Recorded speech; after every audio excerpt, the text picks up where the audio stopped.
আসসালামু আলাইকুম রহমতুল্লাহ বরকাত। ওয়ালাইকুম আসসালাম রহমতুল্লাহ। কেমন আছেন ভাই? আলহামদুলিল্লাহ ভালো। ভাই এই জায়গাটার নাম কি? এটা তারাক থানায় অবস্থিত জাওয়ার ইউনিয়ন বেলংকা গ্রামে কুদাইল্লা হাওর। আচ্ছা আচ্ছা আচ্ছা ভাই, এই যে এই মসজিদটা করা হইতেছে, যে এই মসজিদ থেকে অন্য মসজিদ কতটুকু দূরে?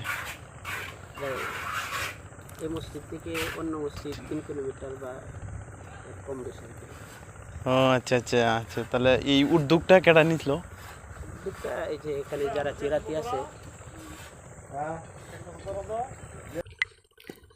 আচ্ছা ভাই, ওই যে মসজিদটা যে বানানো হচ্ছে, এটার মানে দায়ভার খরচাদি কে বহন করছে?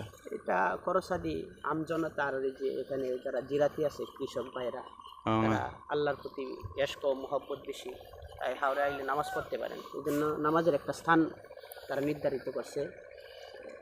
আচ্ছা কৃষকরাই আচ্ছা মূলত এটা। আচ্ছা আচ্ছা, ওই যে দেখা যায় একজনে নামাজ পড়তেছে। এখন আর মসজিদ তো হয় নাই দেখতেছি না এই টিউবওয়েল আছে, ওই টিউবওয়েল কেটে দিছিল তাহলে? টিউবওয়েল এলাকাবাসী আর জিরাতিরাই দিছে। তারা হাওর বড় তো, এই জন্য পানি পায় না। বিলের মধ্যে পানি শুকায় যায় চৈত্র মাসে। পানির হাহাকারে কৃষক ভাইরা অত্যন্ত কষ্ট পায়। তো 2-3 কিলোমিটার দূর থেকে খাবার পানিও আনতে হয় না?